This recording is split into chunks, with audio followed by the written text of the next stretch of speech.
ఓం శ్రీ సాయిరామ్. శ్రీ విఘ్నేశ్వరాయ నమః. శ్రీ గురుభ్యో నమః. శ్రీ సరస్వత్యై నమః.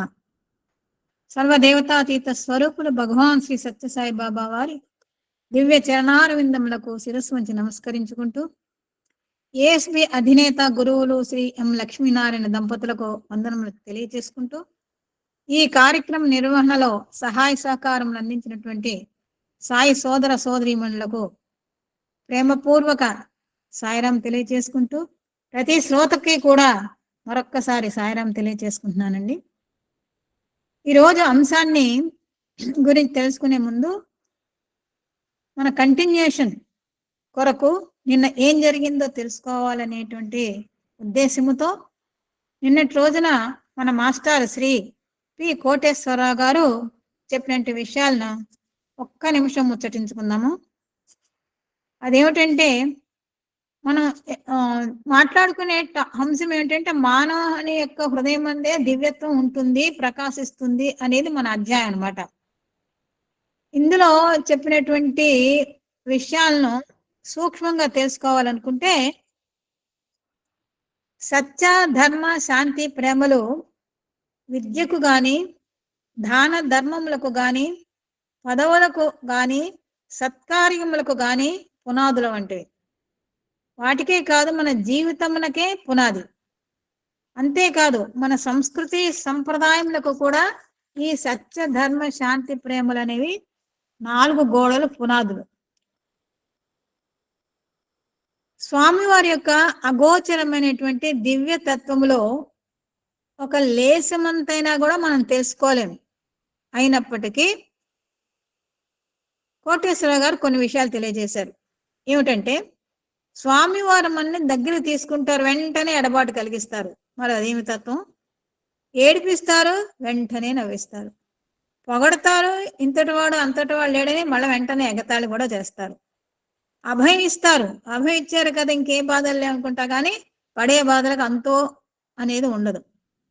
పోనీ ఇట్లాంటి చిన్మయ స్వామిని వదిలి వెళ్దామంటే వెళ్ళనీడు, ముందుకి రానివ్వడు. ఈ విధంగా మదన పెడతాడు మన స్వామి. మదన పెట్టడం కాదు, మనసును ఆనందం కూడా కలిగిస్తాడనమాట. అయితే ఇలాంటి స్వామి యొక్క తత్వాన్ని తెలుసుకోవడం ఎలా? తెలుసుకోలేము. ఒకటే మనం చేయగలం, వారు ఏం చేసినా మనం ఆనందంగా స్వీకరించాలి అని తెలియచేస్తూ, పరమాత్మ జీవితో కూడా మన హృదయంలో ఉన్నాడు. ఎలా ఉన్నారంటే, వాళ్ళిద్దరూ ఎండ నీడల వలె ఉన్నారనమాట. ఎండ ఉంటేనే నీడ విలువ తెలుస్తుంది, నీడ ఎండ లేకపోతే రాదు, ఎండ ఉంటేనే నీడ. దీనిని మనం గుర్తించి వర్తించాలన్నమాట. ప్రతి జీవిందు కూడా ఆత్మ సాక్షిభూతుడై ఉంటాడని తెలియజేశారు. అయితే ఈ ఆత్మతత్వాన్ని మనం తెలుసుకోవాలి. ఎందుకు తెలుసుకోలేమంటే, మన హృదయంలో మనలో ఉన్నటువంటి ఆత్మను చర్మ అస్థి కప్పివేశాయన్నమాట. ఇదే ఆవరణం అంటారు. ఈ ఆవరణాన్ని దాటి అవతల ఉన్నటువంటి ఆనందాన్ని ఆత్మగతం చేసుకోవాలి. ఇదే మన ప్రధాన కర్తవ్యం అంటున్నారు స్వామి. శరీరానికి మార్పు ఉంటుంది, కానీ ఆత్మకు మార్పు ఉండదు. ఇటువంటి ఆత్మను మనం సన్నిహితం చేసుకోవడానికి అనేక సాధనలు చేస్తున్నాం. ఏమిటా సాధనలు చేస్తున్నాం అంటే, యజ్ఞాలు చేస్తున్నాం, యాగాలు చేస్తున్నాము, జపము తపము నామస్మరణ ఒకటేంటి అన్నీ చేస్తున్నాం. కానీ ఆత్మను సన్నిహితం చేసుకోలేకపోతున్నారు కొందరు. ఎందుకు అనంటే, సత్య ధర్మ శాంతి ప్రేమలు లేకుండానే ఇటువంటి సాధనలన్నీ సలుపుతున్నామని స్వామివారు తెలియజేశారు. అంతేకాకుండా ఈ సాధన సఫలీకృతం అవ్వాలంటే బుద్ధి కరెక్ట్గా ఉండాలి, సరిగ్గా ఉండాలి, బలంగా ఉండాలి, చంచలత లేకుండా ఉండాలి, స్థిరంగా ఉండాలి. దీనికి ఈ విషయాన్ని తెలియజేస్తూ స్వామివారు శరీరాన్ని ఒక రథంగాను, బుద్ధిని రథసారథిగాను, ఇంద్రియములు గుర్రములుగాను పోల్చారు. ఎప్పుడైతే బుద్ధి బలమైనదిగా, పవిత్రమైనదిగా, పరిశుద్ధమైనదిగా ఉంటుందో, అప్పుడు ఈ ఇంద్రియములనే గుర్రాలకు కళ్ళాలు చక్కగా వేయచ్చు. అందుకే కదండి మనం అనేక రకములైన గాయత్రి మంత్రాలను చదువుతాం. ప్రతి గాయత్రి మంత్రంలో కూడా బుద్ధిని ప్రచోద చేయమనే మనం ప్రార్థన చేస్తాం. ధియో యోనః ప్రచోదయాత్ అంటాం.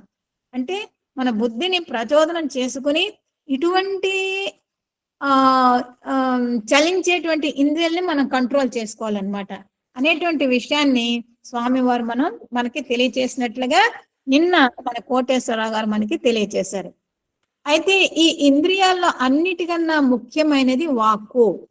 సో ఈ రోజు మనము ఈ గ్రంథరాజంలో 288వ పుటలో వాక్కును అదుపులో పెట్టినప్పుడే సర్వ ఇంద్రియములు మన అదుపులో ఉంటాయి అనేటువంటి విషయాన్ని మనం కొంచెం తెలుసుకుందాం. వాక్కు నోటి నుండి వచ్చేటువంటి పలుకు.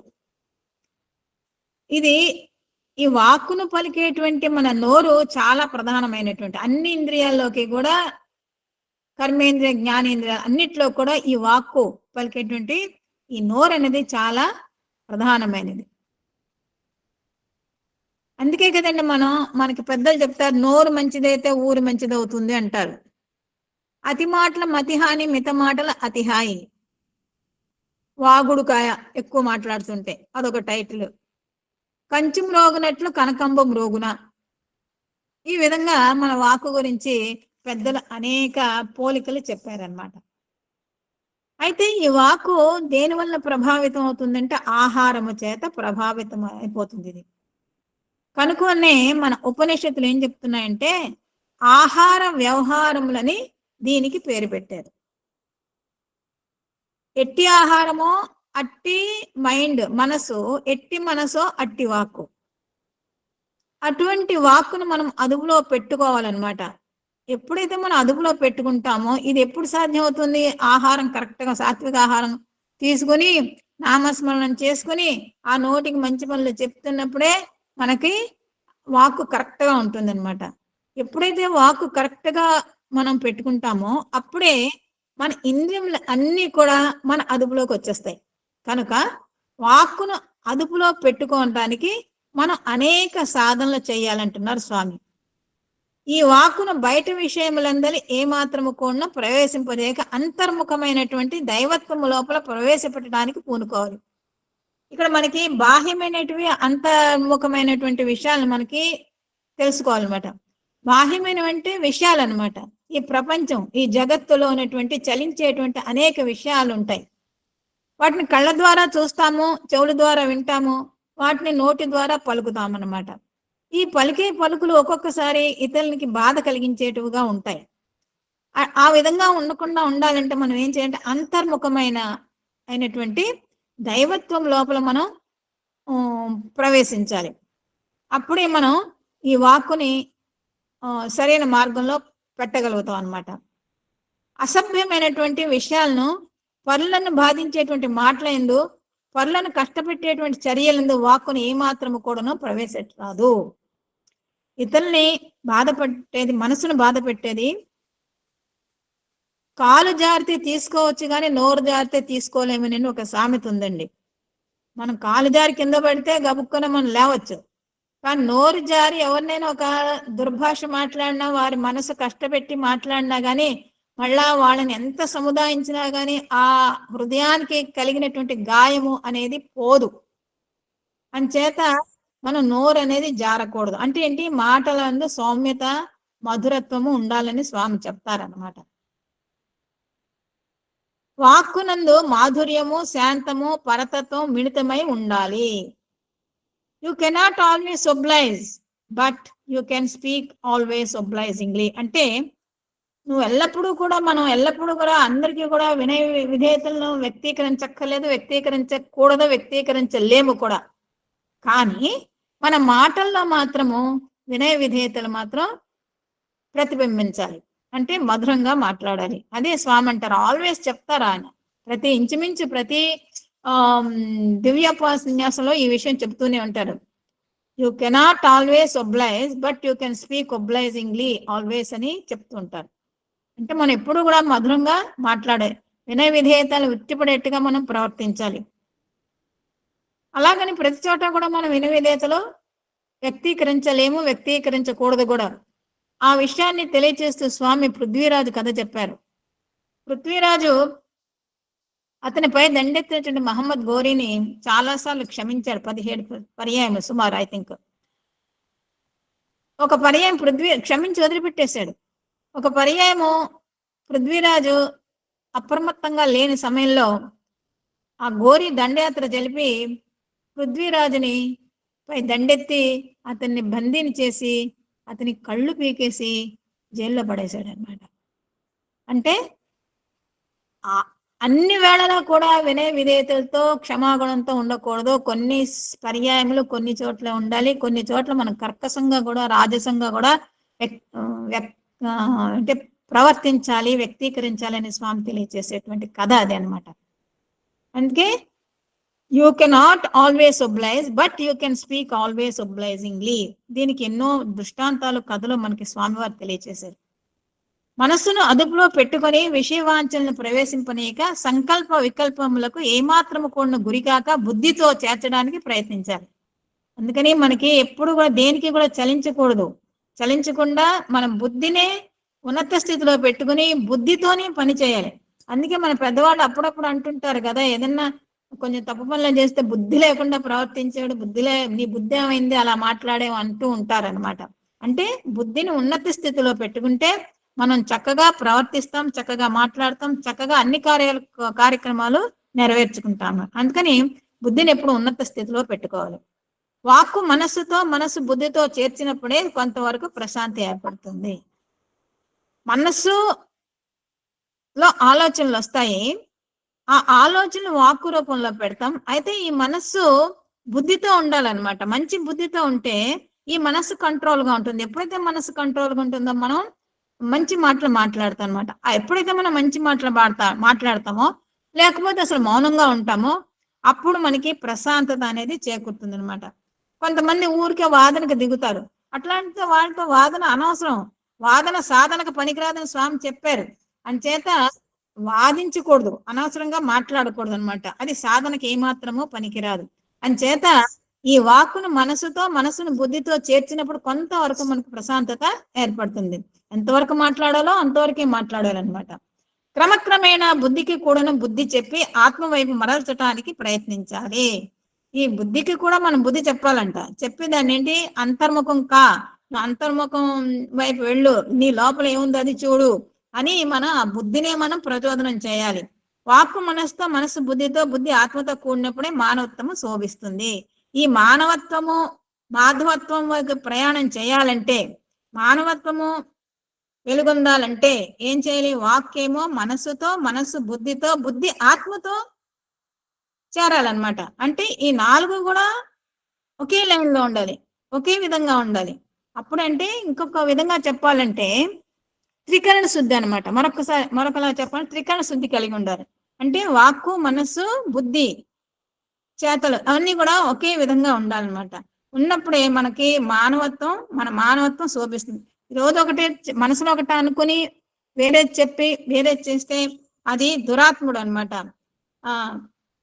అంచేత ఆ దురాత్మ తత్వాన్ని కాకుండా మంచి తత్వాన్ని మనం మహాత్ముడుగా ఉండాలి అని స్వామివారు తెలియజేస్తున్నారు. తర్వాత సత్యము భూత భవిష్యత్ వర్తమానములకు అతీతమైనది. భూత భవిష్యత్ వర్తమానములకు అతీతమైనది సత్యము. ఈ ఆత్మ అనేది ఇంత అంత అని చెప్పగలమండి, ఇంత ఉంటుంది అంత ఉంటుంది అని సైజు మనం చెప్పలేము. ఇది అనంతమైనటువంటి శక్తి. సత్యమును నిరూపించినటువంటిది ఆత్మ. ఈ సత్యం అనేటువంటిది భూత భవిష్యత్ వర్తమాన కాలములకు అతీతమైనటువంటిది. ఇది నిన్న ఉంది, రేపు ఉంది, ఈ వేళ ఉంది, ఎలా ఉంటుంది. అదే సత్యం. సత్యం అనే దానికి ఒక కాల నియమం అనేది లేదు. ఎల్లవేళలా ఉండేది, ఎల్లకాలం ఉండేది సత్యం అనమాట. అది కాలానికి అతీతమైనది. కనుకనే ఆత్మకు జ్ఞానమునకు ఎట్టి భేదము లేదు. జ్ఞానమునకు సత్యమునకు కూడాను ఎట్టి తారతమ్యము లేదు. అంటే ఆత్మే జ్ఞానము, జ్ఞానమే సత్యము. చూడండి, మనకి లెక్కల్లో మాస్టర్ చెప్తూ ఉంటారు, A = B, B = C. కాబట్టి ఏమిట్రా నీ కంక్లూజన్ అడుగుతాడు. అప్పుడు మనం ఏం చెప్పాలి? A = C. అంటే ఇక్కడ మనం స్వామివారు చెప్పింది ఆత్మ జ్ఞానము భేదం లేదంటే ఆత్మ = జ్ఞానము, జ్ఞానము సత్యము భేదం లేదంటే జ్ఞానము = సత్యము, కాబట్టి ఆత్మ సత్యము ఒకటే అంటే అర్థం ఏంటి? ఆత్మ, జ్ఞానము, సత్యము మూడు కూడా అవినాభావ సంబంధం కలిగి ఒకే రూపమును ధరించినటువంటివి. వాక్కు, జ్ఞానము, ఆత్మ ఈ మూడింటి యొక్క ఏకత్వాన్ని మానవుడు అనుభవించడానికి ప్రయత్నం చేయాలి. ఈ మూడింటిని కూడా మనం అనుభవించాలన్నమాట. దానికోసం మనం సాధన చేయాలి. దేవుడు ఎక్కడ ఉన్నాడు అని మనం ప్రయత్నం చేయక్కర్లే. దేవుడు గుళ్ళో ఉన్నాడు, దేవుడు ఆ ఊళ్ళో ఉన్నాడు, ఈ ఊళ్ళో ఉన్నాడు అక్కర్లే. మనం ఏం ప్రయత్నం చేయక్కర్లే. కానీ అప్పుడప్పుడు మనం దేవుడి గుడికి కూడా వెళ్ళాలి. ఎందుకనంటే అక్కడ దివ్య తరంగాలు ఎక్కువగా ఉంటాయి కాబట్టి వాటిని మనం అందుకోవడానికి వెళ్తూ ఉండాలి. అలాగని ఎప్పుడు అటు ఇటు కాకుండా వెళ్ళలేని వాళ్ళు మన ఆత్మలోనే మనలోనే దేవుడు ఉన్నాడనేటువంటి విషయాన్ని తెలుసుకుని వర్తించాలన్నమాట. అందుకని మన దేవుడు అనేవాడు మన హృదయంలోనే ఉన్నాడు. హృదయ పీఠం మీదే ఉన్నాడు అనమాట. అతడు సర్వంతర్యామి. అయితే హృదయ పీఠంలో స్వామి ఉండాలి, భగవంతుడు ఉండాలి అంటే మనలో పవిత్రత ఉండాలి. మనం సత్కార్యాలు చేయాలి. మనం సత్యధర్మ శాంతి ప్రేమలను అనుసరించి అవలంబించి ఆచరించాలి, అనుష్ఠించాలి. అప్పుడే భగవంతుడు మన హృదయ పీఠం పైన నివసిస్తుంటాడు అనమాట. భగవంతుడు సర్వాంతర్యామి, అన్ని చోట్ల ఉంటాడు. అందుకే ఈశావాసి మిదం సర్వం ఈశ్వర సర్వభూతానాం ఇలాంటి సత్యాన్ని మనం గట్టిగా విశ్వసించాలి. అంటే భగవంతుడు అన్ని చోట్ల ఉన్నాడు, అందరిలోనూ ఉన్నాడు. ప్రతి జీవిలోను, ప్రతి ప్రకృతిలో ఉన్నటువంటి ప్రతి వస్తువులోనూ భగవంతుడు ఉన్నాడు. రాయిలోను, రప్పలోను, వృక్షంలోను, పాములోను, అన్నిట్లోనూ జలంలోను ఉన్నాడని మనం విశ్వసించాలి. అదే హిందువుల యొక్క నమ్మకము, విశ్వాసము. దేవుడనగా వేరు దేశమందున లేడు, దేవుడుండు తనదు దేహమందే. స్వామి చెప్తున్నారు. బాల వికాసం అని చెప్పే మొట్టమొదటి పద్యరాజం ఇదే. దేవుడు అనగా వేరు దేశం లేడు. దేవుడు అమెరికాలో ఉన్నాడు, లేకపోతే ఇంగ్లాండ్ లో ఉన్నాడు అని అనుకోకల. దేవుడు అన్ని చోట్ల ఉన్నాడు. ప్రతి ఇంచినా కూడా దేవుడు ఉన్నాడు. అయితే ఆ దేవుడు ఉన్నట్టు మనం తెలుసుకోవాలన్నమాట. దేవుడుండు తనదు దేహమందే. పాపం అనగా వేరు పరదేశం లేదు, తాను చేయ పనులు తగిలిండు. పాపం అనేది, పాపము పుణ్యము రెండు ఆపోజిట్ అనమాట. పుణ్యం అంటే మంచి చేయడం, పాపం అంటే చెడు చేయడం, బాధ కలిగించడం. అది ఆ బాధని శారీరకంగా బాధలు పెట్టేవి కూడా పాపమే. మానసికంగా కఠినమైనటువంటి మాటలు పలకడం కూడా పాపమే. సో మనసుని బాధ పెట్టినా, శరీరాన్ని బాధ పెట్టినా అది పాపమే. సో ఈ పాపం అనేది ఎక్కడో లేదు, అది ఎక్కడుంది? మనం చేసే పనుల్లోనే ఉంది. నేను ఎవరినన్నా మాటలతో బాధ పెట్టానంటే అది నేను చేసే పాపమే. ఎవరన్నా అనవసరంగా కొట్టానంటే అది నేను చేసినటువంటి పాపమే. సో పాపం అంటే ఎక్కడో లేదు, నేను చేసే పనిలోనే, అంటే తాను చేసే పనిలోనే ఉంటుంది అనమాట. సో మనం చేసే పనిలోనే పాపపుణ్యములు అనేటువంటి రెండు కూడా ఉన్నాయి. మంచి మనసుతో మంచి కర్మలు చేసి మంచిని అనుభవించి మాధవుణ్ణి చేరాలి. మానవత్వం నుండి దివ్యత్వం అంటే మాధవత్వానికి చేరాలంటే ఏం చేయాలంటే మన బుద్ధి మంచిగా ఉండాలి. ఎప్పుడైతే బుద్ధి మంచిగా ఉంటుందో మనసు మంచిగా ఉంటుంది. ఎప్పుడు మనసు మంచిగా ఉంటుందో అప్పుడు మనం చేసే కర్మలు, పనులు కూడా మంచిగా ఉంటాయి. అప్పుడు ఇటువంటి మంచిని మనం అనుభవిస్తూ ఇతరుల చేత కూడా చేస్తూ మనం మాధవుణ్ణి, భగవంతుణ్ణి చేరాలి అని స్వామి తెలియచేస్తున్నారు.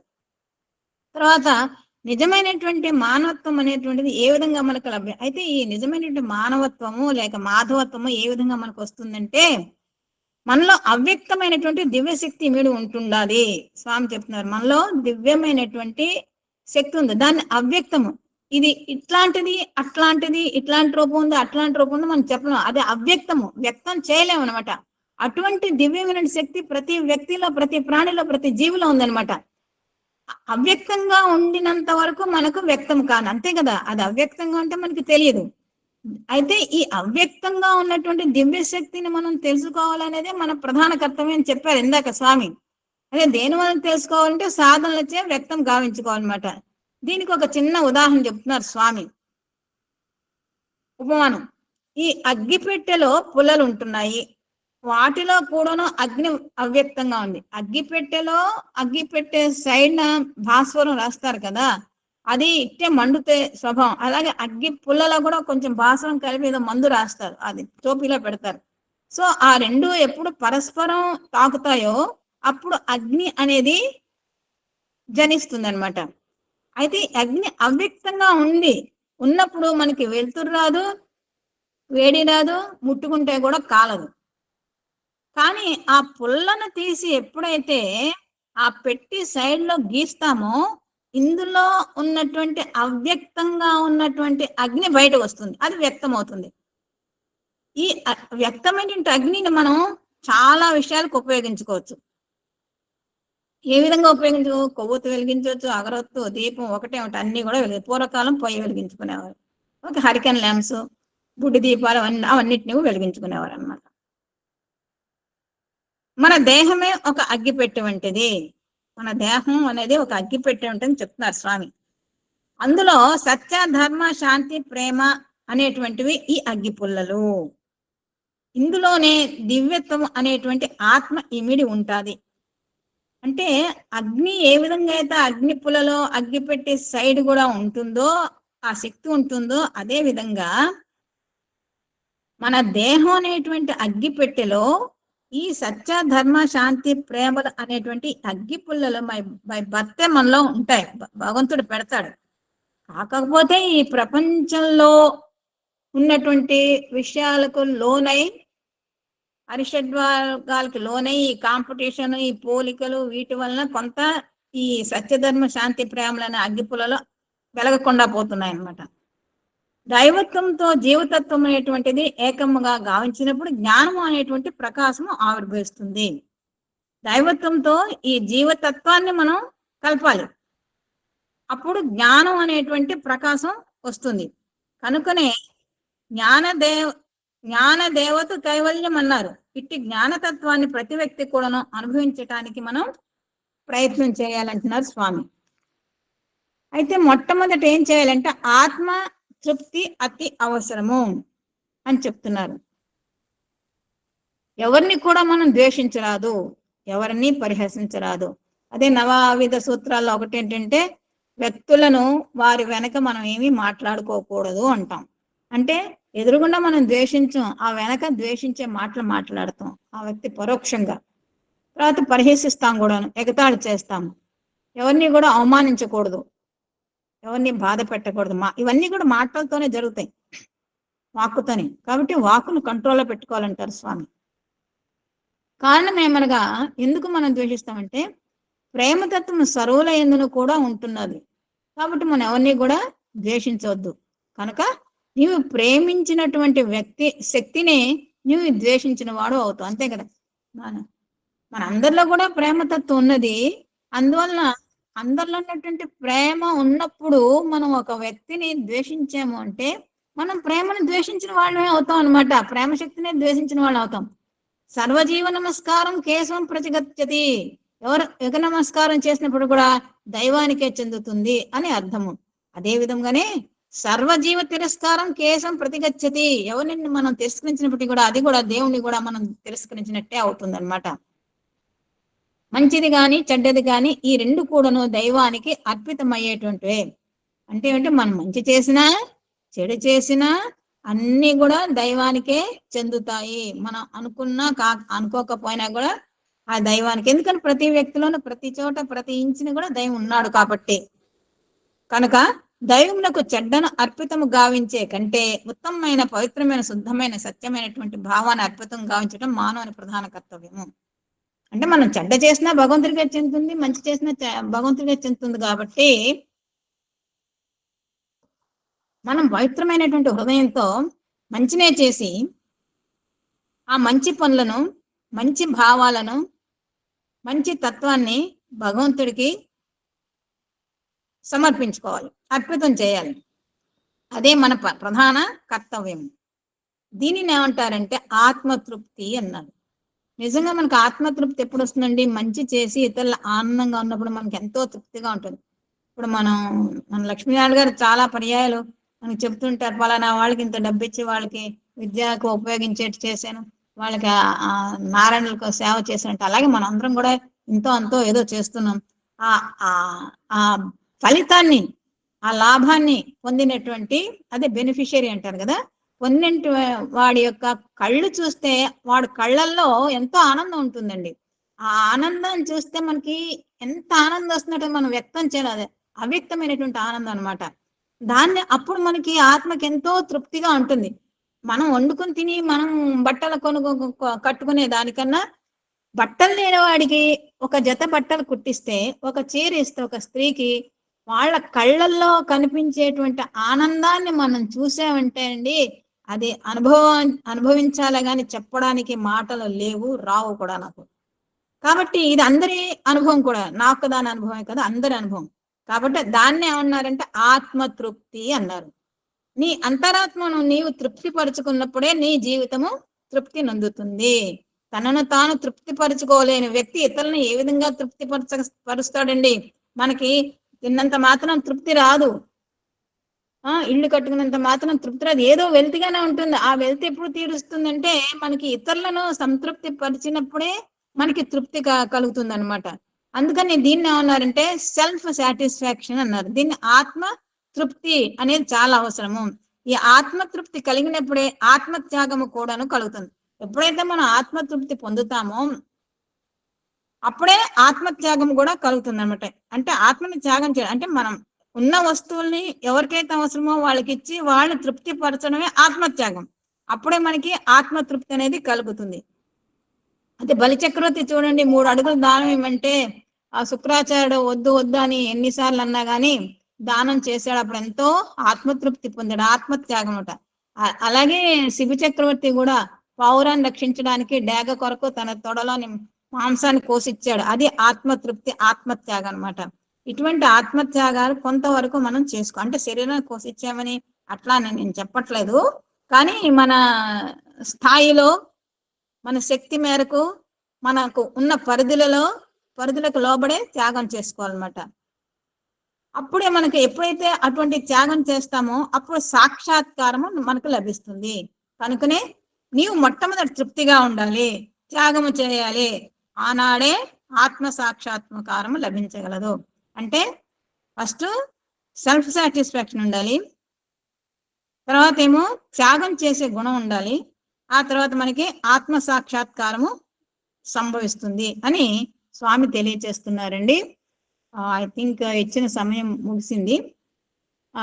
ఇటువంటి సదావకాశం ఇచ్చినటువంటి భగవాన్ శ్రీ సత్యసాయి బాబా వారికి, మన గురువు గారికి, శ్రోతలకు ప్రతి ఒక్కరికి కూడా కృతజ్ఞత అభినందనలు తెలియచేసుకుంటూ అందరికీ మరొక్కసారి హృదయపూర్వక ప్రేమపూర్వక సాయిరాం తెలియచేసుకుంటున్నానండి. Sairam. Thank you madam, thank you so much.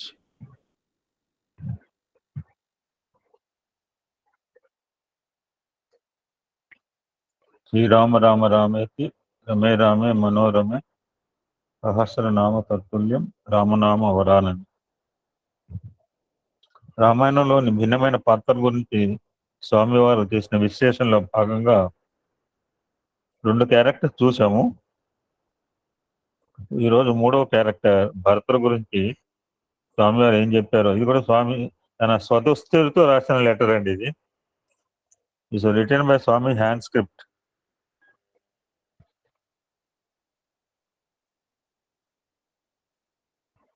భరతుడు మిగిలిన సోదరులకి చాలా భిన్నమైన వ్యక్తిత్వం గలవాడు.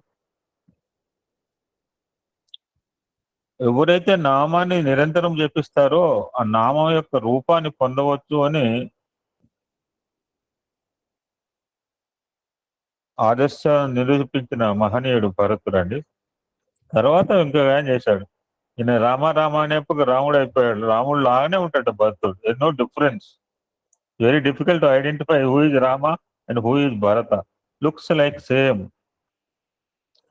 ఈయన రామ అనేకి రాముడు ఒక ఆయన కృష్ణ అని చెప్పి కృష్ణుడుగా అయిపోయాడు. ఒక ఆయన ఈయన కృష్ణ అనే కృష్ణ రూపంకి యేసు అని చెప్పి యేసు రూపం పొందాడు మోజెస్.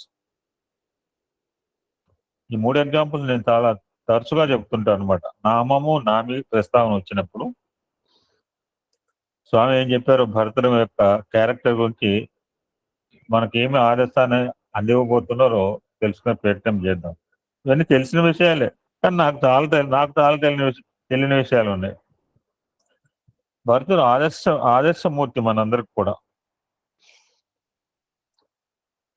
ఆదర్శవంతులు ఎప్పుడైనా మనం డెప్యూటీ తెచ్చుకుంటాం. నిన్న సాయంత్రం మేము ఒక లొకేషన్కి వెళ్ళాము. అక్కడ రత్తమ్మ కాళీ గారు, ఈ యొక్క ఇంకెవరు సుబ్బదత్తమ్మ గారు, ఇద్దరితో వస్తా అని వచ్చింది. ఇద్దరు పెద్దవాళ్ళు అబౌవ్ 85 ఇయర్స్ అనమాట. మనకు మార్గదర్శకులు మన గ్రూప్‌లో. వాళ్ళు ఏమనుకున్నా మనకు సంబంధం లేదు. వాళ్ళకు ఉన్నతమైన స్థానం ఇచ్చాం కూడా ఎప్పుడో గ్రూప్‌లో. వాళ్ళిద్దరి ప్రస్తావన వచ్చింది మేము వెళ్ళిన జాగాలో. నేను సత్యసాయి ప్రశాంతి నిలయంకి వెళ్ళాము నేను. కైకేయి దశరథుల ముద్దుల బిడ్డడు ఈ భరతుడు. శ్రీరామునకు ఇతడు సోదరుడు. యుద్ధమున రథచక్రమున్న శీల ఉరిపోగా దశరథునకు అపజయము కలుగుకొనుకై కైకేయి తన వేలిని ఉంచి యుద్ధమున ప్రమాదం జరగక కాపాడుటచే ఆమె త్యాగానికి శక్తియుక్తులకి దశరథుడు సంతసించి 2 వరములు కోరుకోమని తెలిపి ఉండెను. నా భాషలో నేను చెప్పొచ్చు కానీ నా భాషలో నేను చెప్పదలుచుకోలేదు.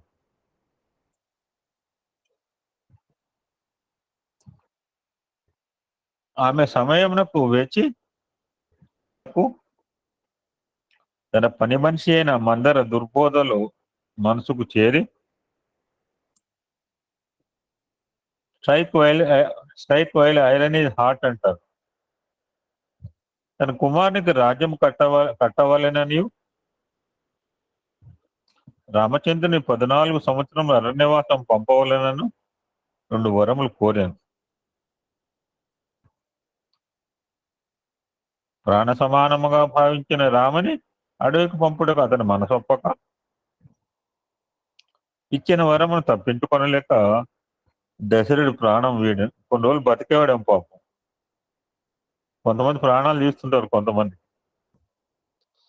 ఆ సమయమున భరతుడు మేనమామ ఇంట ఉండేను. వార్త విని అయోధ్యకు చేరి విషయం తెలుసుకుని రామచంద్రుడు అరణ్యకు పోవుట, తండ్రి ప్రాణములు విడుచుట, రాజ్యమున కిట్టి విధవత్వం ప్రాప్తించుట, వీటన్నిటికీ తన తల్లియే కారణమని భావించి తల్లి యొక్క దుర్మార్గపు గుణములకు చింతించి తల్లిని మందలించి ప్రాణ సమానమైన శ్రీరామచంద్రుడికే ఈ రాజ్యంపై అధికారం కలదు కానీ నాకేమాత్రము సంబంధం లేదనియు తాను రామచంద్రుని దాసుడనియు సభలో ధర్మమును నీతిని వినిపించి రామచంద్రుని పాదములు పట్టి ప్రార్థించి రాజ్యములకు గొనితెత్తునని బయలుదేరి అరణ్యములు గాలించి రాముని జాడలు కనిపెట్టి పాదములపై పడి కోరుమని దుఃఖించి ప్రార్థించి అయోధ్యకు రమ్మని కోరిన పవిత్ర త్యాగి ఈ భరతుడు. 8 లైన్లు రాశారండి కామాలు లేకుండా. 8 లైన్లతో స్వామి ఫుల్ స్టాప్ పెట్టాడు. ధర్మమూర్తి కైకేయి పుత్రుడు. రాములు అనేక విధముల నీతులు బోధించి తండ్రి మరణములకు విచారించి తండ్రి ఆజ్ఞ తీర్చిన పుత్రుడు కాదని పితృవాక పరిపాలనే నా దీక్ష అనియు రాముడు అనేక విధముల బోధించి తన పాదుకలను ఇవ్వగా పాదుకలే పరమ పవిత్రమని శిరస్సును ఉంచుకొని భరతుడు అయోధ్యకు చేరి పాదుకలే శ్రీరామచంద్రునిగా భావించి పట్టాభిషేకం చేసి ఈ రాజ్యము రాములదే కాని నాది కాదని మంత్రికి రాజ్యభారం అప్పచెప్పి నంది గ్రామమున రాములు వచ్చేంత వరకు నేలపై పరుండి ఆహారము లేక పండ్లు పానీయంతో 14 సంవత్సరాలు కఠిన తపస్సు ఆచరించిన మహా రామ నిర్గుణ భక్తుడు. లక్ష్మణుడు ఎదురుగా పెట్టుకున్నాడు, ఈయనేమో నిర్గుణ భక్తుడు. ఇద్దరికి తేడా ఇది. సగుణ భక్తుడు ఒక నిర్గుణ భక్తుడు. ఇది కరెక్ట్ మాట. అజ్ఞానములో మునిగిన వానికి దుఃఖము తప్పినది కాదు, అటివానికి ఆనందము చేకూరదు. అయితే ఆనంద ప్రాప్తి, దుఃఖ నివృత్తి ఈ రెండు కూడా మనందరం కోరుకుంటాం. ఆధ్యాత్మిక సాధనలో సాధించిన వాడు భరతుడు అంటున్నారు స్వామి. లోకరీతిగా భరతుడు దశరథ కుమారు నలుగురు 2వ వాడు. ఆయనకు రామునికి కొన్ని గంటలు మాత్రమే వ్యత్యాసం.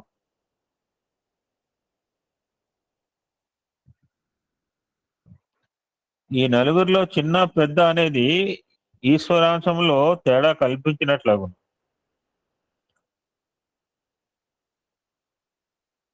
నలుగురు కూడా పెద్ద రోజుల తర్వాత ఫ్రాక్షన్ ఆఫ్ సెకండ్ డిఫరెన్స్ లో పుట్టారు వాళ్ళు. మిథిలా నగరం ముందు తన వివాహం జరిగిన తర్వాత భరతుడు తాతగారింట్లో కాలం గడుపుతున్న సమయమందు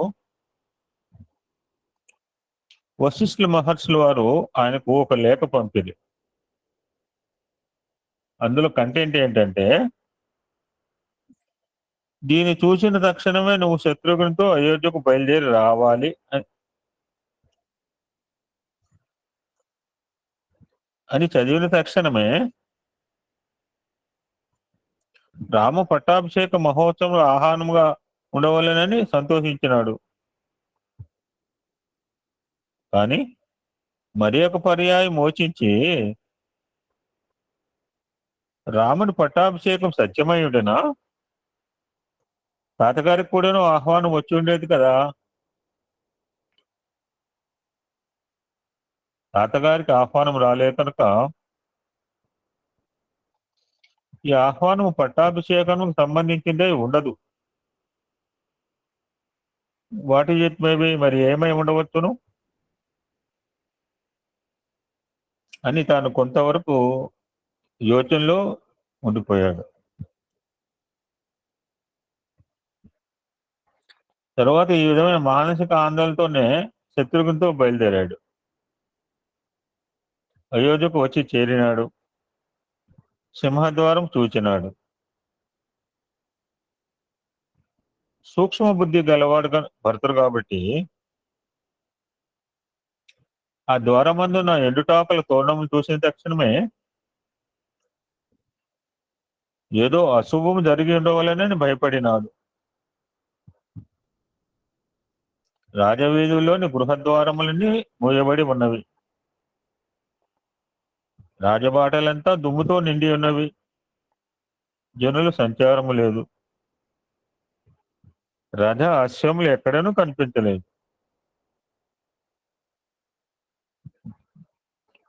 భరత శత్రుఘ్నులకు అయోధ్య కళా విహీనంగా కనిపించింది.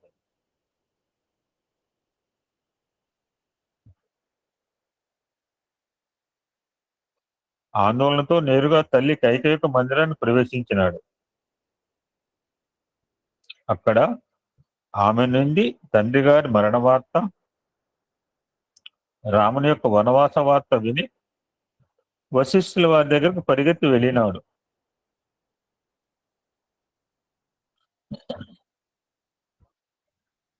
నేను నిర్దోషిని అని గురువుల పాదంపై పడి రోధించినాడు.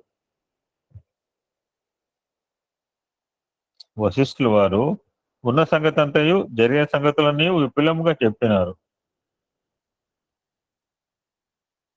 ఆ వార్త విని మండిపడ్డాడు భర్తడు. దేహాన్ని మర్చిపోయాడు, కనిపించలేదు. తన దేహం తన స్వాధీనంలో లేకుండా అయిపోయింది. కళ్ళు ఎర్రబరుచుకున్నాడు.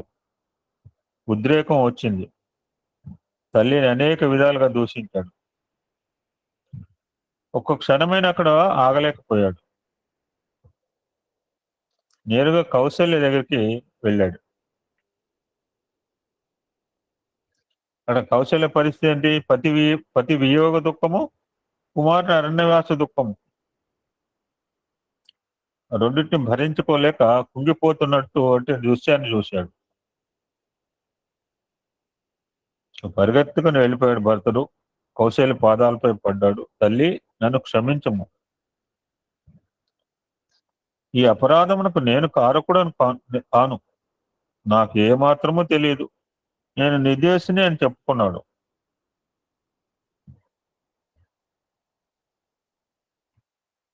ఇప్పుడు కౌశల్య వశిష్ఠుల వారు ఆ భర్తను ఓదార్చారు. ఆయన పితృకర్మలను ఆచరించు, మరణించిన దశలో ఆత్మను సంతృప్తిపరిచి సద్గతి అందించు అని అన్నారు. అంత్యక్రియలు కాదు, అంత్యక్రియలు, ఎండ్ రిచువల్స్. అంత్యక్రియలు అనాలి. అంత్యక్రియలు ఆచరించే అధికారం నాకు లేదు. శ్రేష్ఠుడు, జ్యేష్ఠపుత్రుడు రాముడు, అతడే కర్మలను ఆచరించాలి. మన హైందవ సంస్కృతిలో ఇది ఒక సాంప్రదాయం అన్నమాట. రాముడు లేని అయోధ్యలో క్షణకాలం కూడా నేను ఉండను అని కోపించినాడు. తండ్రి పోయిన దుఃఖమును కూడా మరిచిపోయి రామచంద్రుని యొక్క వియోగమునికి పరితపించిన వ్యక్తి భరతుడు.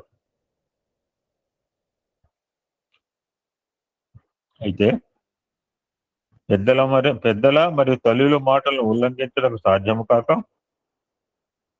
వాటిని నెరవేర్చినాడు. వాటి అంటే అంత్యక్రియ.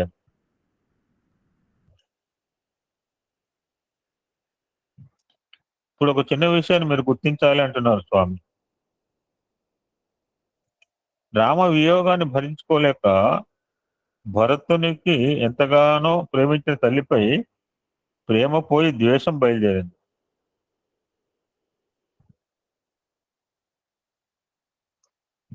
అనగా ఒక పెద్ద దుఃఖం చిన్న దుఃఖాన్ని మరపిస్తుంది. మన గుంటూరు కారంలో అంటాడు ప్రకాష్ రాజు, నాది ప్రేమే నీది ప్రేమ నాది ద్వేషమా. అట్లెట్ అవుతుంది? నీది ప్రేమ అయితే నాది పెద్ద ప్రేమ, నీది ద్వేషం అయితే నాది చిన్న ద్వేషం. సో పెద్ద దుఃఖం వచ్చి చిన్న దుఃఖాన్ని మరిపిస్తుంది. ఇప్పుడు వారం రోజులు బట్టి ఒక ఇష్యూలో కొట్టుకుపోయింది దేశం అంతా. ఇప్పుడు మర్చిపోతాను నేను ఏంటంటే రేపు ఎలక్షన్లు వచ్చేయకండి, మళ్ళీ ఏం ప్రస్తావన రావు. ఒక అధికమైన ప్రేమ అల్పమైన ప్రేమను మరపిస్తుంది. కనుక మనం ఈ ప్రాపంచిక చింతలను మర్చిపోవాలంటే దివ్యమైన భగవత్ ప్రేమలో మునగాలి.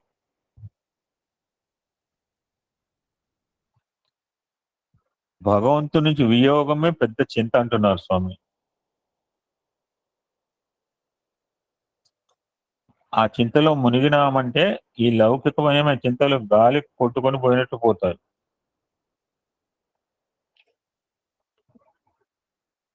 భరతుడు రామచింతనలో మునగటం చేతనే లౌకికమైన చింతలను మర్చిపోయినాడు. రెండో దినము వశిష్ఠుల వారు భరతుని పట్టాభిషేక నిమిత్తమై వస్తు వాహనాదులను పోగు చేశారు.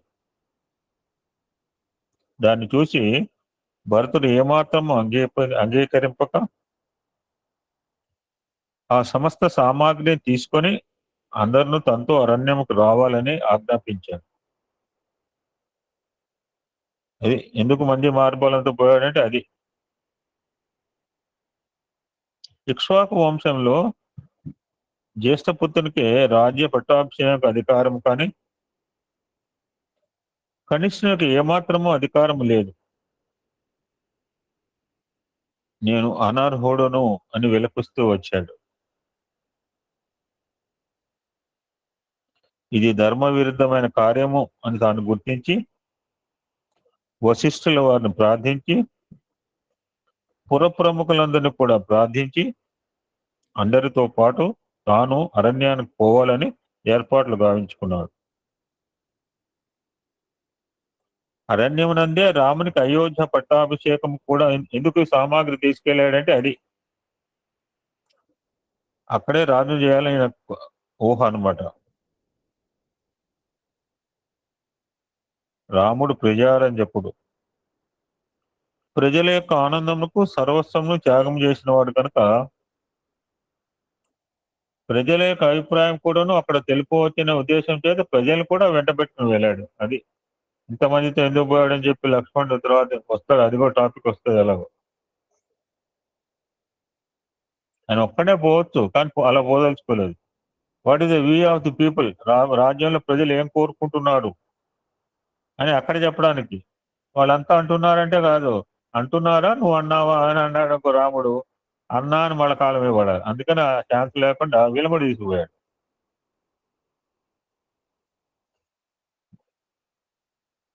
చారి గారు ఒక రామకీర్తన పాడండి. పాడినా సారా? అప్పలాచారి గారు శ్రీరాఘవం దశరథాత్మజమప్రమేయం సీతాపతిం రఘుకులాన్వయరత్నదీపం ఆజానుబాహుం అరవిందదళాయతాక్షం రామం నిశాచర వినాశకరం నమామి నమామి నమామి.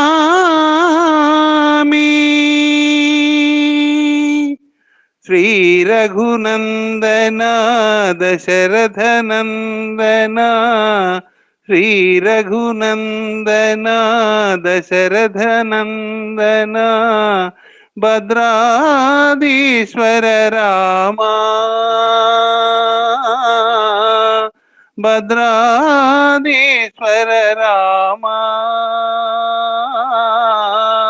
వైదేహీ ప్రియ వైకుంఠవాస వైదేహీ ప్రియ వైకుంఠవాస సదా స్మరామి రామేతి రామ సదా స్మరామి రామేతి రామ శ్రీరఘునందన దశరథనందన భద్రాధీశ్వర రామా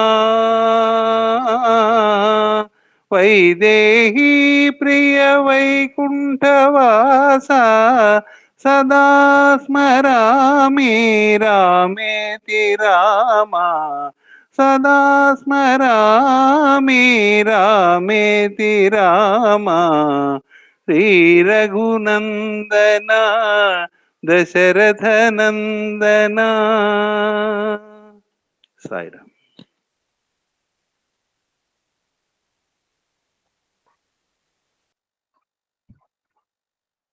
ఆ విధంగా ఆయన చతురంగ బల సహితముగా పురజనులతో అయోధ్య నుంచి చిత్రకూటమునకు పయనించినప్పుడు గంగానది ఒడ్డున గుహుడు కూడా భరతుని ఆశయమెట్టిదని సందేహించినాడు. లక్ష్మణ్ కంటే ముందు భరతుడికే డౌట్ వచ్చింది, సరే గుహుడికి, ఏ భరత, నీవేమైనా రామునకు కీడు చేసే నిమిత్తం వెడుతున్నావా అని ప్రశ్నించాడు.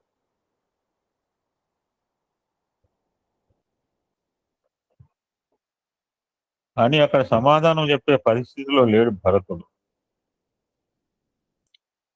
అందువల్ల అతనికి ఏమీ బదులు చెప్పక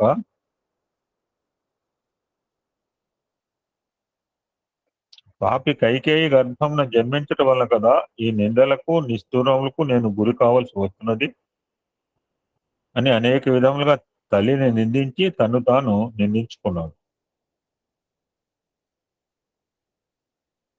అతడి నుంచి భరద్వాజుని ముని ఆశ్రమానికి వెళ్ళాడు. భరద్వాజుడు కూడాను అదే విధముగా భరతుని సంశయించాడు. అక్కడ భరతుడు రాముని ఎడల తనకు గల భక్తి ఏటిదో చక్కగా వ్యక్తం గావించాడు. భరద్వాజుడు భరతుని కొంత పరీక్షించగోరి పెద్ద సింహాసనం ఒకటి అలంకరించి అక్కడ పెట్టి విందుకు తగిన ఏర్పాట్లు చేశాడు.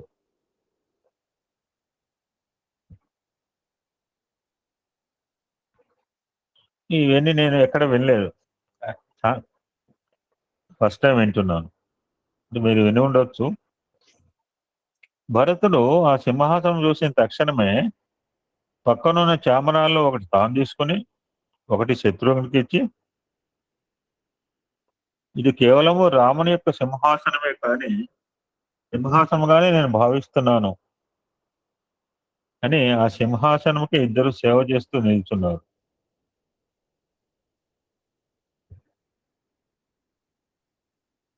భరత శత్రుఘ్నులు ఆ ఋషి గావించిన విందులో ఏమాత్రం కూడాను పాల్గొనలేదు.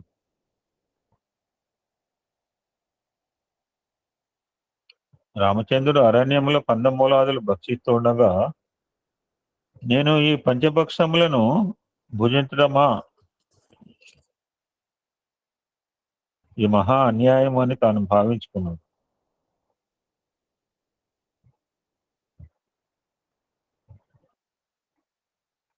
కొంత దూరం నుంచి చూశాడు.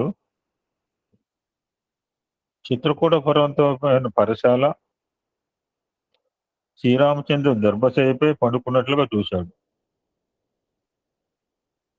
హృదయం కరిగిపోయింది. తనకు భరించలేని దుఃఖం పొంగి వచ్చింది. జడలు ధరించిన రామచంద్రమూర్తిని చూశాడు. పట్టుపాన్పులపై శయనించిన నీవు దర్భశైలిపై పరుండినావా అని గట్టిగా అరుచుకుంటూ వెళ్లి రామచంద్ర పాదాలపై పడ్డాడు.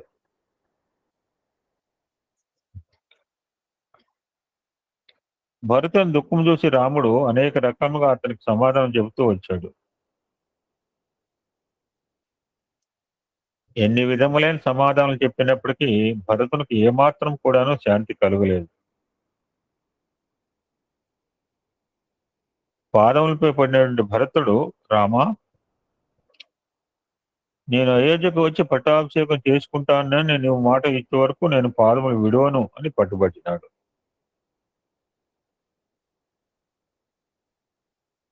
ఓ భరత, రాజ్యమంతా క్షేమమా? ప్రజలు సుఖ సంతోషాలతో కాలం గడుపుతున్నారా? తల్లిదండ్రులు క్షేమమా అని రాముడు అడుగగా దశరథుడు మరణించాడని భరతుడు తెలిపాడు.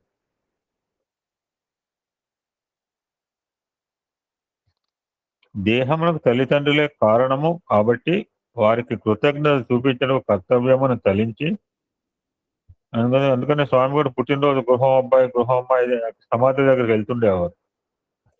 వారిని ప్రసన్నలు గావించే కొరకు పుణ్యనదిలో పితృపిండములు అర్పించినాడు. రెండవ దినము అయోధ్య నుంచి వచ్చిన ప్రజలను, పుర ప్రముఖులను సమావేశపరిచాడు రాముడు. భరతుడు, రాముడు పట్టాభిషక్తుడే రాజ్య పరిపాలన చేయవలెను. తాను అతని తరపున 14 సంవత్సరాలు వనవాసం అనుభవిస్తాను అని అందరి ముందు నిర్బంధం చేసినాడు. అటువంటి త్యాగశీలుడు, గుణవంతుడు, ధర్మస్వరూపుడు, సత్యసంధుడు భరతుడు.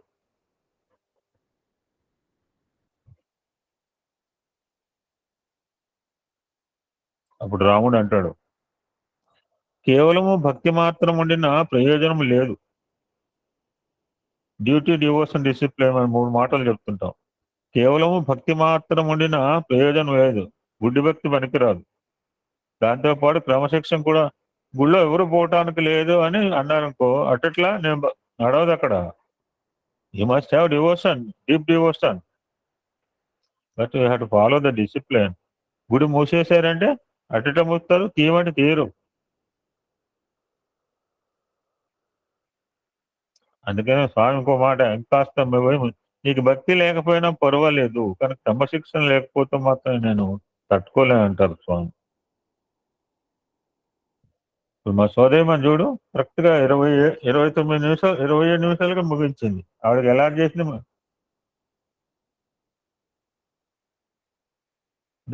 దట్ డిసిప్లిన్ స్వామి మనకి నేర్పరు ఈ గ్రూప్ లో.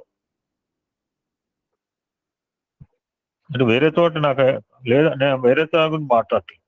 దట్ విల్ లెర్న్ ఫ్రమ్ స్వామి. ఎంత పద్ధతిగా అండి, ఎవరి రోల్ వాళ్ళు మనం పాటిస్తున్నాం ఇక్కడ పర్ఫెక్ట్ గా.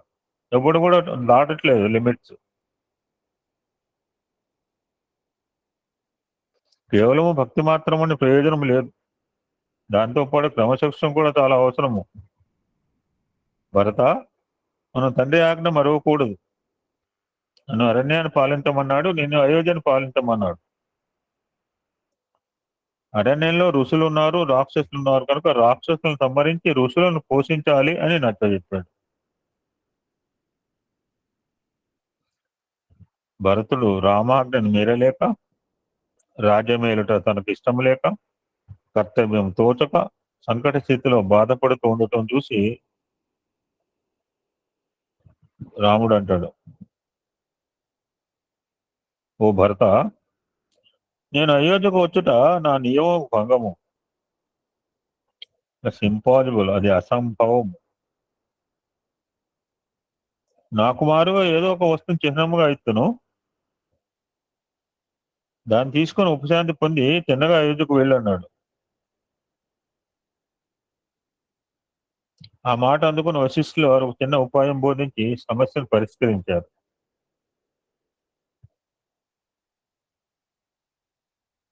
రాముని పాదుకలను సింహాసనంపై ఉంచి రామాజ్ఞ యొక్క గుర్తుగా వాటిని పూజించి రాజపరిపాలన అనురింపవచ్చునని సలహా ఇచ్చింది. ఇప్పుడు భరతుడు గురువాజ్ఞ రామాజ్ఞ రెండింటిని ఉల్లంఘించలేక అతిభారమైన హృదయంతో ఆ పాదుకలను శిరస్సునందు ధరించాడు.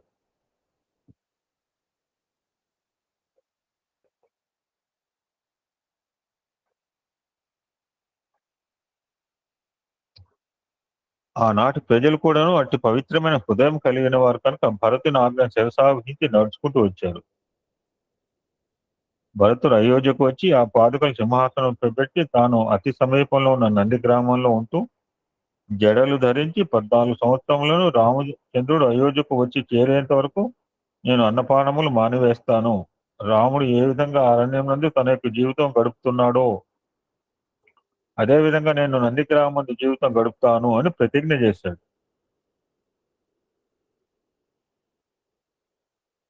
ప్రతిజ్ఞ పాలన ఒక సినిమా కూడా ఉందన్నమాట. ప్రతిజ్ఞ చేస్తే సరిపోదు, పాలించాలి.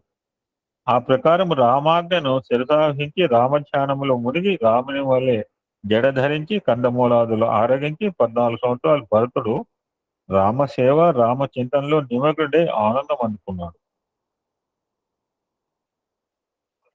ఇందాక మా మేడం చెప్పింది ఆత్మానందం అది. ఇది భరతుడు పొందిన ఆత్మానందం. ఆయన రూపం రామరూపంగా మారింది. ఆయన శీలము దివ్యశీలంగా అభివృద్ధి చెందింది. చివరిగా కంక్లూడ్ చేస్తున్నారు భరతుడు క్యారెక్టర్ స్వామి. రావణ సంహారం జరిగిన తర్వాత విభీషణ పట్టాభిషేకం జరిగింది. సీతా లక్ష్మణ సమేతుడై సుగ్రీవుడు విభీషణాదులతో పుష్పక విమానంపై రాముడు అయోధ్య నగరానికి బయలుదేరినాడు. ఎక్కడికక్కడ కండిషన్స్ పెడుతుంటారు అందరు కూడా. 14 సంవత్సరాలు గడిచిన తక్షణమే రాముడు ప్రత్యక్షం కావాలి. కొంచెం ఆలస్యమైనా కూడా భరతుడు సహించడు, ఆయన అగ్ని ప్రవేశం చేస్తాడు అని తలిచాడు రాముడు. హనుమంతుడు అయోధ్యకు ముందుగా పంపించాడు. రాముని యొక్క ఆగమన వార్త విని భరతుడు తన్మయుడైనాడు. నగరమంతా అలంకరింపజేశాడు. ప్రజల ఆనందానికి అంతులేదు. అన్నగారికి నమస్కరించి రథంపై సీతారామ లక్ష్మణ్ కూర్చోబెట్టి తన చిరకాల వాంఛలను తీర్చుకున్నాడు.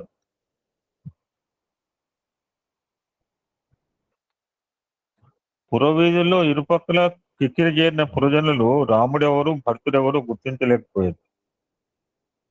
ఇద్దరికి జడలు, ఇద్దరికి నీలమేఘ శ్యామ వర్ణము, ఇద్దరిలోని దివ్య తేజస్సు. దేహములు వేరు కానీ భావము ప్రాణము రెండు ఒకటే. రాముడే భరతుని దేహంలో చేరినట్లుగా అవినాభావం ఏర్పడినది. యద్భావం తద్భావం. రామతత్వంలో మనస్సు లీనమైనప్పుడు రామతత్వంగానే మారిపోయినాడు భరతుడు. ఇంకొక మాట మనకు చెప్తున్నాడు. లక్ష్మణుడు ప్రత్యక్ష భక్తుడు, భరతుడు పరోక్ష భక్తుడు. ఈ మాట. సగుణోపాసకుడు లక్ష్మణుడు, నిర్గుణోపాసకుడు భరతుడు. తర్వాత ఏం చేయాలండి? వాడి అనుభవంలో రెండు ఒకటే. అది గొప్ప ఇది గొప్ప అంటలేదు స్వామి. Both are same. ప్రత్యక్ష పరమాత్మ చూసాము, ఇప్పుడు పరోక్షంగా ఉన్నాడు, కనపట్లేదంటే చూస్తే కనపడతాడు. తర్వాత రెండో దినము రామ పట్టాభిషేకం జరిగినది. అత్యంత ఉల్లాసంతో ప్రజలు ఆనందాబ్దులో మునిగి తేలేది. భరతునికి వశిష్ఠుల వారు యువరాజు పట్టాభిషేకం చేసింది. ప్రజల ఆశయములంతా నెరవేరినవి. వారిద్దరూ చేరి ప్రజల క్షేమమే వారి సౌభాగ్యమే తమ ఆదర్శముగా స్వీకరించి రామరాజ్యమును నెలకొల్పిరి, ధర్మరాజ్యమును స్థాపించింది. రామ సోదరులు ఏనాడు ఆత్మానందమును పోగొట్టుకొనలేదు, పరార్థమును మరోలేదు. పవిత్రమైన రామ పాదముల నుంచి దూరం కాలేదు. ఈ స్వామి నేరేటివ్ అబౌట్ భరత అండి. ఇప్పుడు అన్నపూర్ణ ఒక రాముడి కీర్తన పాడిన తర్వాత then we can next go to next character హనుమంతుడు. సరే. రఘుకుల భూషణ రాజీవనయనా, రఘుకుల భూషణ రాజీవనయనా, ఈశ్వరాంబనందన సత్యసాయి రామా, ఈశ్వరాంబనందన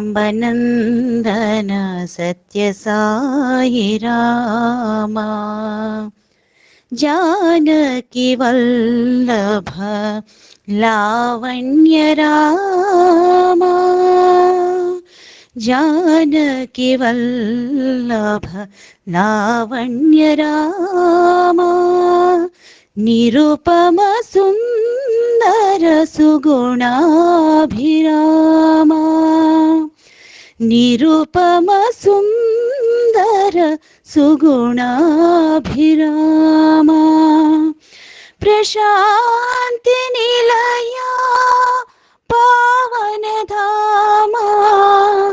ప్రశాంతి నిలయా పావనధామా, జయ జయ రామ ప్రభు సాయి రామా, జయ జయ రామ ప్రభు సాయి రామా, రఘుకుల భూషణ రాజీవనయనా,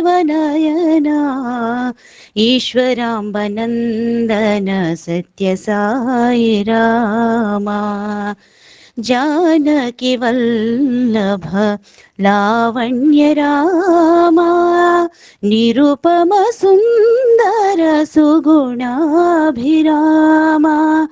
ప్రశాంతి నిలయా పావనధామా, జయ జయ రామ ప్రభు సాయి రామా, జయ జయ రామ ప్రభు సాయి రామా, రఘుకుల భూషణ రాజీవనయనా.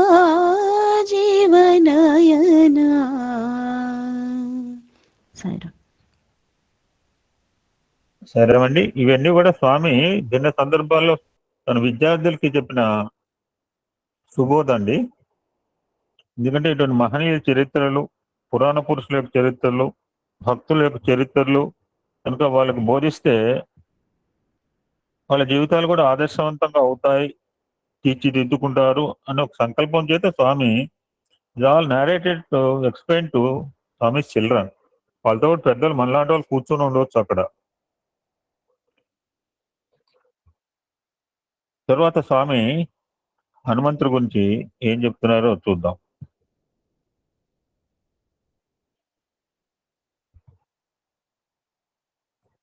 మనోవాకాయ కర్మలను ఏకంగా ఆచరించిన వాడు హనుమంతుడు. అతడు పెద్ద పండితుడు, నవవిధ వ్యాకరణములు బాగా తెలుసుకున్నవాడు, 4 వేదములను 6 శాస్త్రములు పూర్తిగా తెలుసుకున్న మహా విద్వాంసుడు. ఈయన కూడా 10 ఏళ్ళు ఉండాలి. రావణాసుడు అంటే 10 ఏళ్ళు అంటే ఆయన 4 శాస్త్రాలు 4 వేద 6 శాస్త్రాలు చదివాడు. అది 10 హెడ్స్ అంటే. ఆంజనేయ స్వామి కూడా చదివాడు. ఆంజనేయ స్వామి వస్తే 10 హెడ్స్, మనకు 5 తలకాయలు కనపడతాయి ఆయనకి.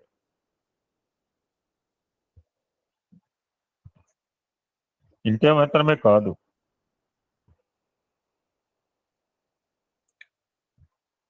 ఇది ఎక్కడ భాష అని అనుకోకండి, స్వామి చెప్పిన మాటలు. 64 రకాల విద్యలు ఉన్నాయట. మీకు ఎవరికైనా పేర్లు తెలిస్తే ఈసారి పెట్టండి. నేను ఒకసారి పెట్టినట్టున్నా ఇప్పుడు. వాట్ ఆర్ ది 64 టైప్స్ విద్యలు అంటే అందులో ఈ 3 చెప్పబోయేవి. పైశాచిక, గజకర్ణ, గోకర్ణ విద్యలందు మహాప్రవీణుడు. కృష్ణుడు చెప్పిన గీతను పైశాచిక భాషలో ప్రప్రథమంగా రచించిన వాడు హనుమంతుడు. ఇన్ని రకాలు ఉన్న పండితుడు అంటే హీ ద రోల్ మోడల్. ఎవడైనా పండితుడు అంటే హనుమంతులాగా ఉన్నావా అని అడగాలి మనం. స్వామి అడగమన్నారు. పండిత అంటే సమదర్శన. హనుమంతుల్లో విద్యా గర్వం లేదు, వినయ సంపన్నుడు. పాండిత్యంకు సమదృష్టి కూడాను ఏకం కావటం చేత హనుమంతుడు మహాపవిత్రమైన మార్గం నుండి ప్రవేశించాడు. అందరిలోనూ ప్రకాశించున్న రామతత్వాన్ని సందర్శించి సంతోషపడేవాడు. ఆయన గొప్పతనం ఏంటంటే ఏ పదార్థం ముట్టినప్పటికీ ఆ పదార్థంలో రామనామం ఉన్నదా లేదా అని పరీక్షించేవాడు. రామనామం లేనివన్నీ రాళ్లతో సమానం అనుకున్నాడు. తన దేహమందున రోమరోమము రామనామని తలుస్తూ వచ్చింది. మనము కష్ట సమయంలోనే దైవచింతన చేయము. మనం కష్ట సమయంలోనే దైవచింతన చేయము. సుఖ సమయమందు కూడా దైవాన్ని మర్చిపోతుంటాం. అటువంటి సుఖ దుఃఖ సమయంలో రెండింటి యందు సమత్వాన్ని వహించిన మహాబలవంతుడు ఈ హనుమంతుడు అని చెప్తున్నారు స్వామి. అహంకారం లేని గుణవంతుడు, మమకారము త్యజించిన మహనీయుడు. అందుకే నిన్న హనుమంతుడి గురించి స్వామి ఒక మెసేజ్ పెట్టాను నిన్నో మొన్న. అందుకనే స్వామి ఏమన్నాడంటే శాంతుడు, గుణవంతుడు, బలవంతుడు, హనుమంతుడు అన్నాడు. ఈ 4 మాటలు ఎప్పుడు. శాంతుడు, గుణవంతుడు, బలవంతుడు, హనుమంతుడు. ఈ స్వామిని రాసిన ఆయన చేతితో రాసిన చదువుస్తున్న వాక్యాలు అనమాట. నిన్న మొన్న ప్రస్తావన చేసింది కొంపెల్లి విశాలాక్షి. నేను సాయంత్రం చెప్పాను, నేను వెళ్ళిన ఒక జాగాలో ఆవిడ ఎంత క్రిటికల్ అంటే మనసు ప్రస్తావన వచ్చింది నిన్న సాయంత్రం. గంటల తరబడి అక్కర్లా స్పాయిల్ కావడానికి. చిన్న ఫ్రాక్షన్ ఆఫ్ ది థాట్ చాలా బాగా విశ్లేషణ చేసింది Kompelli Vishalakshi. Thank you madam. హనుమంతుడు కూడా లేదమ్మా, నేను సాయంత్రం చెప్పాను ఎంత డీప్ గా మీరు మన నాశనం కావటం ఏం చెప్పాను. ఫ్రాక్షన్ ఆఫ్ ది సెకండ్ ఆవిడకి అటువంటి భావన కలిగింది. అయితే రాముడు అవుతాడు, లేకపోతే వాడవుతాడు. వీడేమవుతాడు అని ఒక నీనభావం, అల్పభావం, వ్యతిరేక భావం, ఇంకా నెగిటివ్ ఎన్నైనా పెట్టచ్చు. వచ్చే ఒక థాట్ తర్వాత మళ్ళీ రియాక్ట్ అయ్యేలాగానే గద్ద తగ్గిపోయింది. హనుమంతుడు కూడా దశరథునికి యజ్ఞం నుంచి లభించిన పాయసం యొక్క భాగమే. గ్రద్ద తనుకుపోయిన సుమిత్ర యొక్క పాయసం కప్పు ఎక్కడికి పోయింది? Question mark. గ్రద్ద ఆ కప్పును ఒక పర్వతంపై వదిలిపెట్టింది. అది అంజనాదేవికి చిక్కగా ఆమె ఆ పాయసాన్ని త్రాగింది. తత్ఫలితంగా ఆమె గర్భంలో హనుమంతుడు జన్మించాడు. సో హనుమంతుడు వీళ్ళ ఫ్యామిలీ మెంబరే, అన్యుడు కాదు.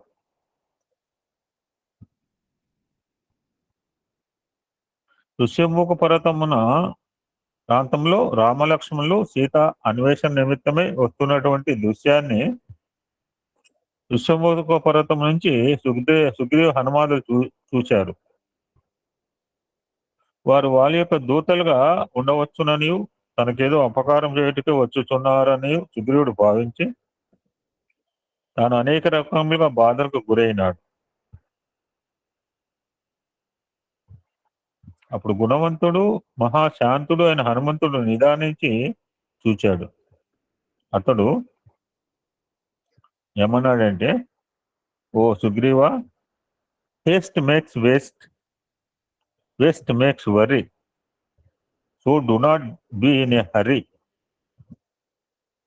అన్న తత్వాన్ని విశ్వసించిన వాడు కనుక నువ్వు సుగ్రీవా, నువ్వేం తొందరపడవలదు, బాధపడవలదు. వారెవరో నేను తెలుసుకొని వస్తాను. ఆ తొందర మంచిది కాదు, ఊహలు పనికిరావు. సత్యం తెలుసుకున్న మంచిది అని అతనికి శాంతవచనం చెప్పి తాను నెమ్మదిగా రామలక్ష్మణుడి దగ్గరికి వచ్చాడు. అయ్యా, నేను సుగ్రీవుని భటుడను. తమరెవరో ఈ అరణ్యంలో ఏ విధంగా ప్రవేశించినారో, తమరాకు కారణమేమో కొంచెం తెలుపాలి అని వినయ భయ విశ్వాసములతో సుస్పష్ట భాషలో సుందర వాక్యములలో వారిని ప్రశ్నించినాడు. రాముడు అతని ప్రశ్నలన్నింటినీ శాంతముగా సమాధానం చెప్పడం చేత అతడు సంతుష్టుడై, అయ్యా, మీ ఇద్దరిని సుగ్రీవుని దగ్గరకు తీసుకొని పోదును, నా భుజములపైన ఎక్కి కూర్చోండి అని ఎక్కుటకు వీలుగా శరీరం కుచించినాడు. రామలక్ష్మణులు సుందర మందహాస కటాక్షములతో హనుమంతుని ఒకమారు వీక్షించి అతని భుజంపై ఎక్కి కూర్చున్నారు.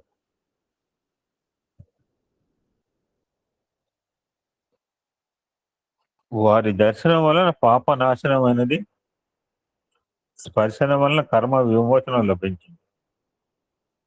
వారితో జరిగిన సంభాషణముల సంకట విమోచనమైనది. భగవంతుని దివ్య దేహము తన దేహమును సోకిన తక్షణమే ఆయన హృదయం నుంచి సద్భావములు సజ్చింతనలు ఉప్పొంగినవి. ఆయన చిత్తము పవిత్రమైనది.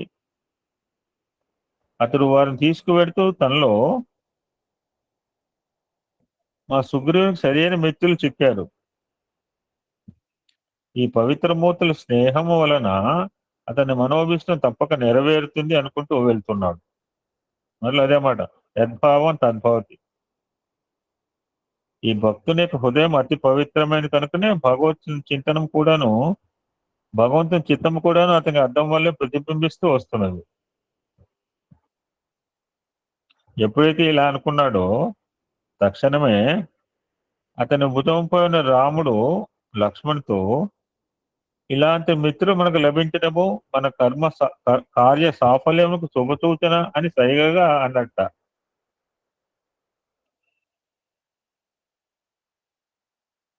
రామునికి సుగ్రీవునికి సరైన మైత్రీభావం కలిగినది. తన మనోరథం ఇతని ద్వారా నెరవేరనని ఇద్దరికి దృఢమైనది. ఓం శాంతి శాంతి శాంతి. సమస్త లోకా సుఖినో భవంతు, లోకా సమస్త సుఖినో భవంతు. ఓం శాంతి శాంతి శాంతి. Will continue later.